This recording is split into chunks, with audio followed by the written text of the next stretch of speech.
আসসালামু আলাইকুম, সবাইকে স্বাগতম আমাদের চ্যানেল সিম্পল লাইফ অফ বন্ধতে।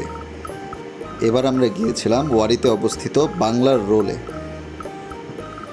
বাংলার রোলটা আমাকে অনেকটা কলকাতা কাঠি রোলের কথা মনে করিয়ে দিয়েছিল, যদিও বুঝতে পেরেছি টেস্ট আসলে দুটার মধ্যে অনেক পার্থক্য আছে।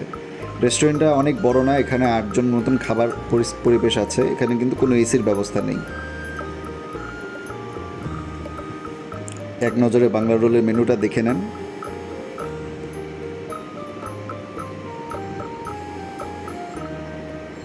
আমরা অর্ডার করেছিলাম পনির ভেজিটেবল রোল। এটা আমার কাছে মোটামুটি লেগেছে, কারণ এর ভিতরে ছিল গাজর আর ফুলকপি। মনে হয়েছে ফুলকপি গাজরের ভাজি খাচ্ছি, সাথে একটু ইন্ডিয়ান পনির যেরকম হয় সেরকম পনির দেওয়া ছিল। টেস্ট খারাপ না, কিন্তু আহামরি কিছু না। তার পাশাপাশি নিয়েছিলাম আমরা চিকেন টিক্কা রোল। এটা আমাদের কাছে খেতে অনেক ভালো লেগেছে, এটার টেস্ট ভালো ছিল। চিকেন শিক কাবাবের মতো করে সেটা মাঝখানে দিয়ে দিয়েছিল সালাদ সহ। এদের অনেক ধরনের রোল পাওয়া যায়, ইউনিকনেস হিসেবে আমরা পনির রোলটা ট্রাই করেছিলাম। আপনারা চাইলে অন্যগুলো ট্রাই করতে পারেন। ভিডিওটি ভালো লাগলে চ্যানেলটি সাবস্ক্রাইব করবেন এবং ভিডিওতে একটা আপনাদের মূল্যবান কমেন্ট করে যাবেন। ধন্যবাদ।